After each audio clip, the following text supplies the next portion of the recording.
Hello friends, मैं सुनील शर्मा और आप सभी का एमबीबीएस बायोलॉजी क्लासेस में स्वागत है। तो चलिए आज जैक बोर्ड के 2020 मतलब 2020 का जो है बायोलॉजी के जो क्वेश्चंस है जो आए हुए थे उसको सॉल्व करते हैं, उसमें ऑब्जेक्टिव। ठीक है, चलिए तो सबसे पहले हम बॉटनी का बात करेंगे।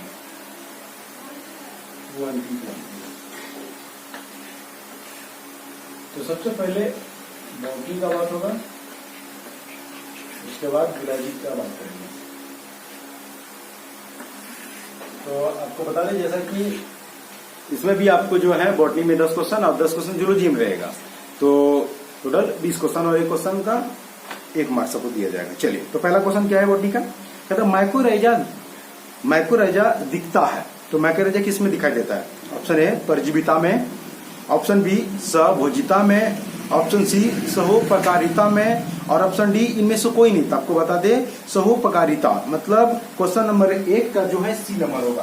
क्वेश्चन नंबर 1 इसी में माइकोरैजा दिखाई देता है। हम बोले आपको क्या कि माइकोरैजा दिखता है किसमें? परजीविता में, इसमें नहीं दिखाई देगा। सहोभोजिता में, इसमें भी नहीं दिखाई देता है। तो किसमें? सहोपकारिता में, मतलब 1 का सी नंबर में। ठीक है, चलिए अब क्वेश्चन नंबर 2 का बात करते हैं। क्वेश्चन नंबर 2 में क्या कहते हैं, यदि मक्के के द्विगुणित कोशिकाओं में गुणसूत्रों की संख्या 20 है तो मक्के के युग्मकों में गुणसूत्र की संख्या क्या होगी? तो इसको सॉल्व करना होगा। जरा ध्यान दीजिए क्या कहता है। सवाल आपको दिया है, कहता है कि मक्के के द्विगुणित कोई भी पार्ट कर दे दिया कि द्विगुणित गुण संख्या यहाँ दिया हुआ है। मक्के कोई भी पार्ट जिसमें द्विगुणित जो है, द्विगुणित मतलब 2n बराबर आपको दिया हुआ है 20। तो आपको पूछा गया है कि युग्मक में गुणसूत्र की संख्या का युग्मक, याद रखिए इस बात का कि युग्मक जो होता है, गेमिट जो होता है, गेमिट में गुणसूत्र की संख्या n होता है। युग्मक में क्रोमोसोम नंबर कितना होता है, इस चीज को याद रखिएगा। ठीक है, गेमिट में कितना होता है? n होता है। यहाँ पर n फ्री कर लेते हैं तो 2 इधर देखिए, इधर किसमें 2n बराबर कितना 20 है। तो यहाँ इंप्लाइज पहले समीकरण के रूप में गुना उधर भाग में जाएगा। तो खाली n बराबर कितना हो जाएगा 20 बटे 2 कितना हो जाएगा 10 और n बराबर कितना हो गया बोलिए 10। तो अब क्या बोला इसमें, तो युग्मक में गुणसूत्र संख्या n ही होता है ना। तो युग्मक में गुण संख्या कितना होता है n, तो n का मान कितना है 10। बस ये हो गया और यही हो गया आंसर। तो क्वेश्चन नंबर 2 का जो ऑप्शन दिया है ए नंबर में 10, ऑप्शन बी में 20, ऑप्शन सी में 5, ऑप्शन डी में से कोई नहीं। तो 2 का क्या हो जाएगा ए नंबर, 2 का ए नंबर।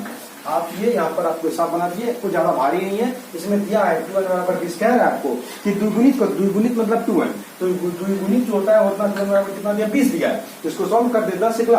और युग्मक में क्रोमोसोम नंबर n ही होता है, इसलिए n, तो n का मान तो आ गया। ठीक है, चलिए अब आप लोगों से जो बात करेंगे क्वेश्चन नंबर 3 का बात करते हैं। क्वेश्चन नंबर 3 का जरा ध्यान दीजिएगा। क्वेश्चन नंबर 3 में कहता है कि लाल डाटा बुक बनाए रखने के लिए जिम्मेदार संगठन है। ऑप्शन ए में दिया IUCN, ऑप्शन बी में CITES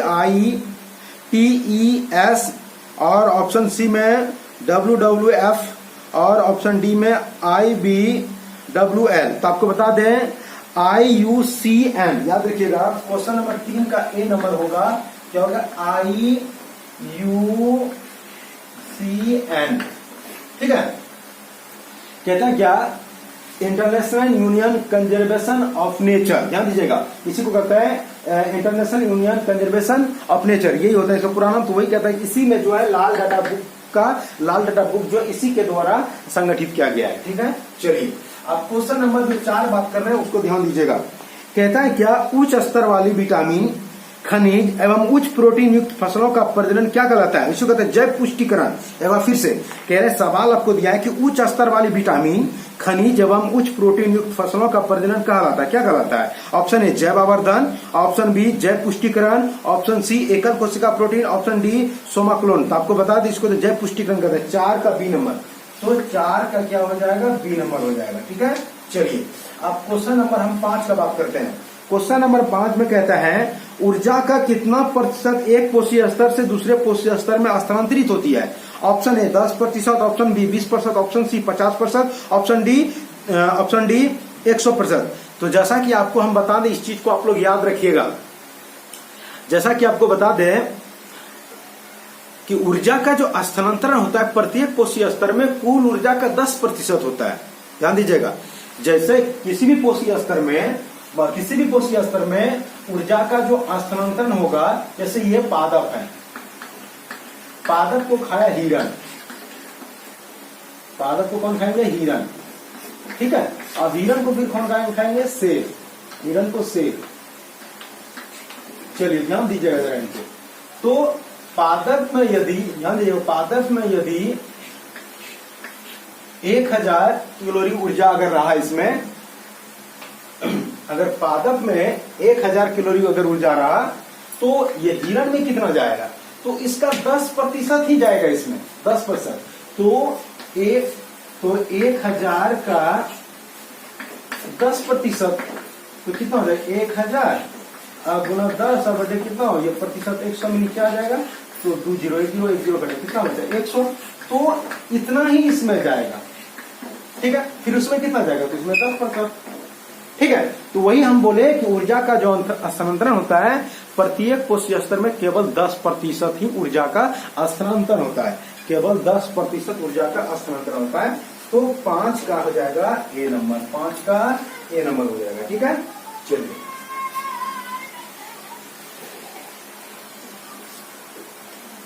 अब बात कर रहे हैं 6 नंबर क्वेश्चन का। तो ध्यान दीजिएगा 6 नंबर में क्या कहते हैं, ओरिजिन ऑफ स्पीसीज।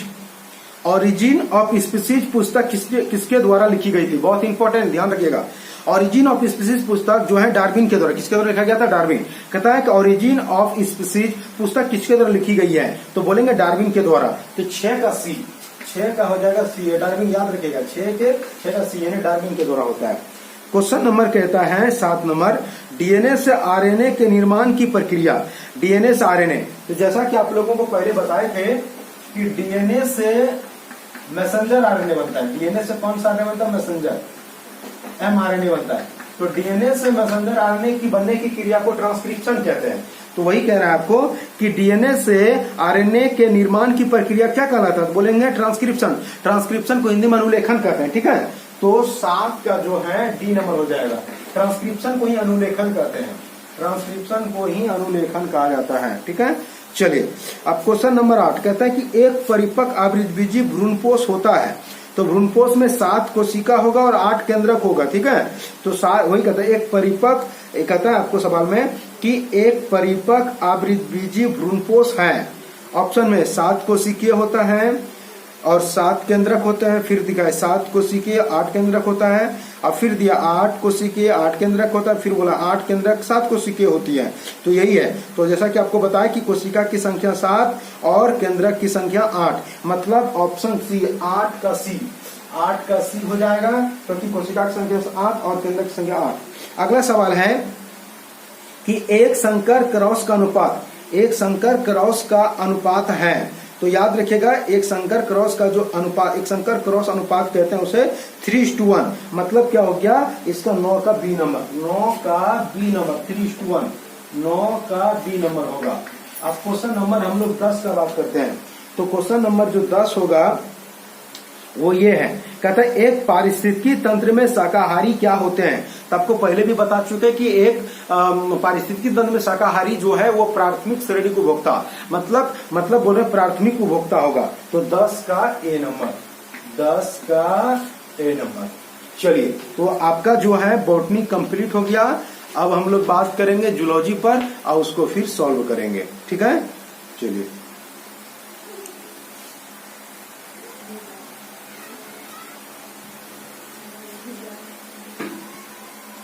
चलिए अब हम लोग बात करेंगे जूलॉजी का।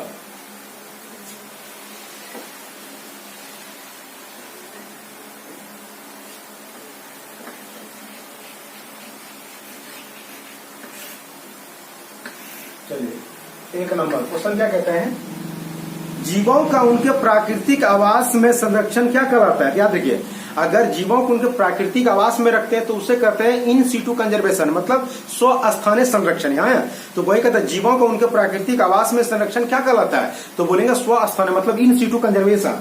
तो इसका 1 का हो जाएगा ऑप्शन नंबर ए, 1 का ऑप्शन नंबर ए हो जाएगा, ठीक है। चलिए अगला क्वेश्चन 2 नंबर में क्या कहते हैं कि वर्णधता को कलर ब्लाइंडनेस कहते हैं, ठीक है। तो कहता है कि रंग वर्णधता से पीड़ित व्यक्ति निम्नलिखित में से किस रंगों में भेद नहीं कर पाता। एक बार क्वेश्चन फिर से सुन लीजिए।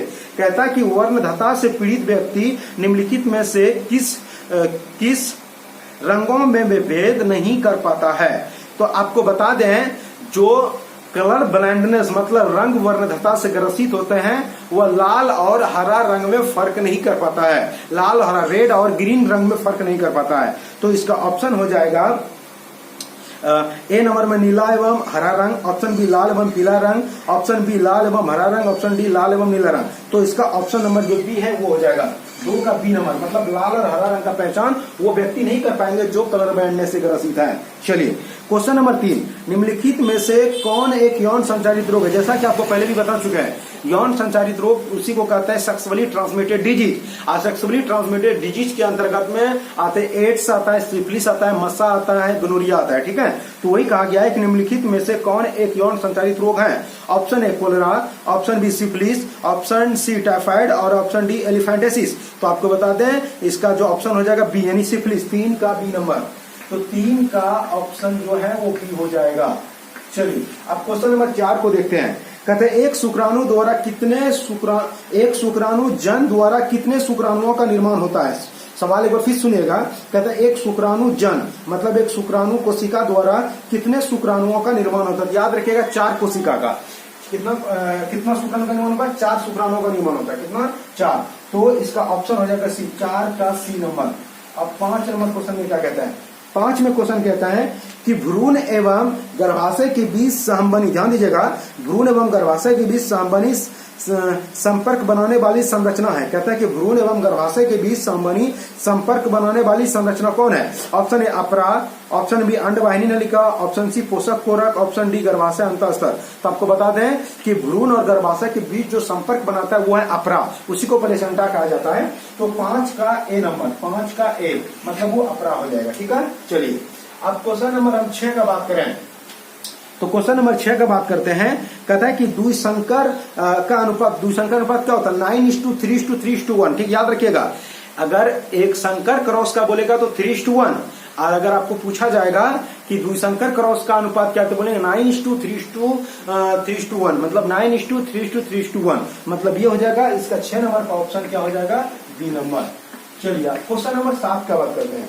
तो क्वेश्चन नंबर 7 में कहता है कि बैसिलस थ्रुनजिनेसिस द्वारा उत्पन्न किए जाने वाले 20 प्रोटीन है। ये बहुत इंपॉर्टेंट, इसको बहुत बार पूछा गया था। जैसा कि आपको पिछले भी वीडियो में आप देख चुके होंगे कि आपको बताए क्या कि बैसिलस थ्रुनजिनेसिस, जिसको शॉर्ट में बीटी कहते हैं। तो बैसिलस थ्रुनजिनेसिस जो बैक्टीरिया होता है वो दुनिया का सबसे पहला बायोपेस्टिसाइड मतलब कीड़ा मकोड़ा मारने वाली वो जीव है जिनसे एक प्रोटीन निकलता है, मतलब एक टॉक्सिन मतलब जहर, जिसका नाम है क्रैब प्रोटीन, ठीक है। क्या नाम है उसका, क्रैब प्रोटीन। तो 7 का हो जाएगा सी नंबर, 7 का क्या हो जाएगा, सी, क्रैब प्रोटीन। अब क्वेश्चन नंबर हम 8 का बात करते हैं। कहते हैं 8 नंबर में प्राकृतिक चयन का सिद्धांत, ध्यान दीजिएगा, प्राकृतिक नेचुरल सिलेक्शन, प्राकृतिक चयन का सिद्धांत किसने प्रतिपादित किया था। आपको हम पिछले भी वीडियो में बता चुके हैं। ये बहुत इंपॉर्टेंट, इसको हर साल पूछा गया और पूछा जाएगा। बहुत वही कह रहे हैं आपको सवाल में कि प्राकृतिक चयन का सिद्धांत किसने प्रतिपादित किया था। तो प्राकृतिक चयन का सिद्धांत चार्ल्स डार्विन ने, किसने बोलो, चार्ल्स डार्विन। तो 8 का ए नंबर, 8 का ए।